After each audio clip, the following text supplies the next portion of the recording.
ഷാഹി ഇഫക്റ്റിലേക്ക് ഏവർക്കും സ്വാഗതം. ഗഫാർ മൗലവി അദ്ദേഹത്തെ സന്ദേശം നൽകുന്നതിനെ ക്ഷണിച്ചുള്ളൂ. ബഹുമാന്യരെ, പ്രിയമുള്ളവരെ, 6:35 ഇന്നത്തെ നോമ്പ് തുറ. സമയം വളരെ കുറവാണ്.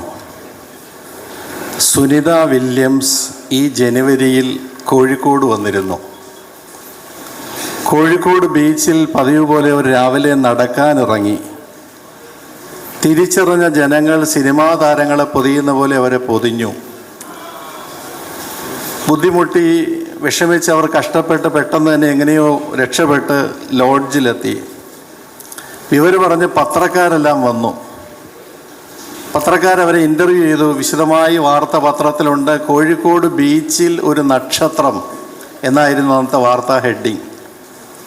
അവർ പറഞ്ഞ കാര്യങ്ങളൊന്നും പറയാൻ സമയമില്ല. ഒറ്റ കാര്യം, 608 ദിവസങ്ങൾ ബഹിരാകാശത്ത് ചിലവഴിച്ച ഒരേ ഒരു വനിതയാണ്. ഗുജറാത്ത് ബേസ്ഡാണ്, നമുക്ക് അഭിമാനിക്കാം. 62 മണിക്കൂറും 6 മിനിറ്റും ട്രെഡ്മില്ലിൽ ബഹിരാകാശത്ത് മാരത്തൺ നടത്തി ലോക റെക്കോർഡിട്ട നമ്മുടെ അഭിമാനമാണ്. അവർ പറഞ്ഞ ഒരു കാര്യം നമുക്കെല്ലാം ശ്രദ്ധേയമാണ്.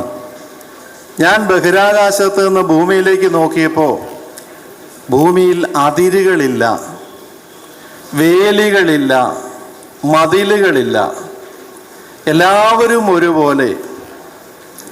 ഈ ഭൂമിയിലെ മുഴുവൻ മനുഷ്യരും അനുഭവിക്കുന്ന സൂര്യപ്രകാശം ഒന്ന്, ചന്ദ്രൻ്റെ ശീതളിമയൊന്ന്, എല്ലാവരും കുടിക്കുന്ന ഉപയോഗിക്കുന്ന വെള്ളം ഒരേ മഴമേഘത്തിൽ നിന്നും പെയ്യുന്നത്, ഒരേ കാറ്റാണ്, വായുവാണ് ശ്വസിക്കുന്നത്.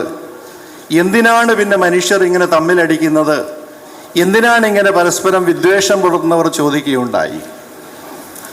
സഹോദരങ്ങളെ, ഇതാണ് നമ്മുടെ ഇഫ്താറിൻ്റെയും സന്ദേശം. ഈ ലോകത്ത് നമ്മൾക്കിടയിൽ കുറഞ്ഞ കാലത്തെ ജീവിതത്തിനിടയിൽ ദയവായി മതിലുകൾ സൃഷ്ടിക്കാതിരിക്കുക, വിദ്വേഷങ്ങൾ ഉണ്ടാകാതിരിക്കുക. പ്രവാചക തിരുമേനി സ്വല്ലല്ലാഹു അലൈഹി വസല്ലം അരുൾ ചെയ്തു, ഫഹുവ ഷഹറുൽ മുവാസാത്ത്. വിശുദ്ധ റമളാൻ സൗഹാർദ്ദത്തിൻ്റെ മാസമാണ്, സഹാനുഭൂതിയുടെ മാസമാണ്, സഹകരണത്തിൻ്റെ മാസമാണ്. ഈ സന്ദേശം ശരിക്കും ഉൾക്കൊണ്ട് ശ്രീ ജയനും അദ്ദേഹത്തിൻ്റെ ഭാരതീയം ട്രസ്റ്റും 8 വർഷമായി ഈ പറയപ്പെട്ട എല്ലാ പ്രധാനപ്പെട്ട പരിപാടികളും നടത്തി വരുന്നു.